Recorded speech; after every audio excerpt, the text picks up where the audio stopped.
Assalamualaikum warahmatullahi wabarakatuh. Perkenalkan, nama saya Tegar Dinata, NIM terakhir 134.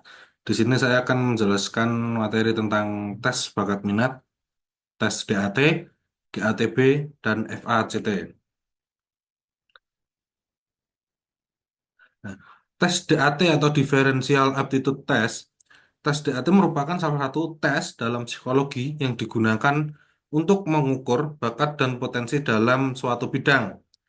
Yang pertama, tes DAT bisa digunakan untuk menentukan minat dan bakat seseorang untuk memilih jalur pendidikan atau karir yang sesuai.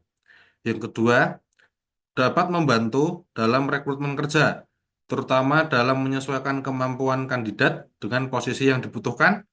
Yang ketiga, dapat membantu siswa dan pelajar dalam memilih jurusan yang paling sesuai dengan potensi mereka.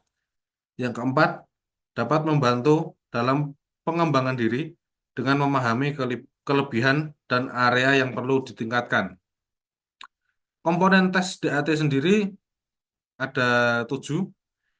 Yang pertama ada penalaran verbal, yaitu untuk mengukur kemampuan memahami dan menganalisis informasi verbal.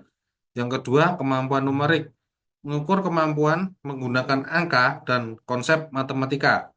Yang ketiga, penalaran abstrak, mengukur kemampuan memahami pola dan hubungan abstrak.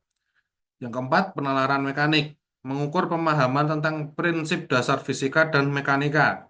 Yang kelima, space relation, yang menilai kemampuan untuk membayangkan suatu bentuk atau ruang. Yang keenam, kecepatan dan ketelitian administratif, yaitu untuk mengukur kecepatan dan ketepatan dalam tugas administrasi. Yang ketujuh, penggunaan bahasa, mengukur kemampuan tata bahasa, pemahaman, dan struktur kalimat. Nah, tes GATB atau General Aptitude Test Battery merupakan salah satu tes alat psikologi yang digunakan untuk mengukur bakat dan kemampuan seseorang dalam berbagai bidang kerja. Nah, tes ini sering digunakan untuk seleksi pekerjaan, bimbingan karir, serta pendidikan. Tujuan dari tes ini yaitu untuk membantu penempatan kerja yang sesuai dengan kemampuan. Komponen tes GATB sendiri itu memiliki komponen yang berbeda. Setiap komponen mengukur aspek yang berbeda juga. Yang pertama adalah kecerdasan. Aspek kecerdasan ini mengukur kemampuan umum dalam memahami, menganalisis, dan menyelesaikan masalah. Yang kedua, bakat verbal. Di sini untuk menguji kemampuan dalam memahami dan menggunakan bahasa secara efektif. Yang ketiga, bakat numerik.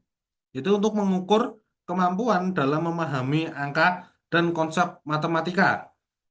Yang terakhir keempat, itu bakat spesial. Di sini untuk menilai kemampuan individu dalam memahami ruang dan pola visual.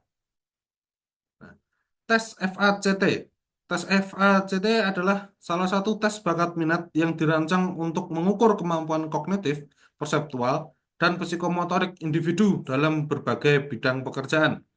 Tujuan tes ini itu membantu individu untuk memahami potensi mereka dalam berbagai bidang, sehingga dapat membuat keputusan yang lebih tepat dalam pemilihan karir atau pendidikan. Komponen tes FACT sendiri yaitu ada 3. Yang pertama ada keterampilan kognitif, yaitu kemampuan berpikir, memecahkan masalah, dan memahami informasi. Yang kedua ada keterampilan perseptual, yaitu kemampuan untuk memahami dan memproses informasi visual dan spasial. Yang ketiga, keterampilan psikomotorik, itu kemampuan untuk mengkoordinasikan gerakan tubuh dan menggunakan alat. Perbandingan DAT, GATB, dan FACT. Yaitu setiap tes memiliki kelebihan dan kekurangan masing-masing. Untuk tes DAT, fokus tes DAT yaitu kemampuan kognitif. Sedangkan fokus tes GATB yaitu kemampuan umum pekerjaan. Untuk fokus tes FACT yaitu kemampuan kognitif dan bakat individu. Sekian dari saya. Jika ada salah kata, mohon maaf. Assalamualaikum warahmatullahi wabarakatuh.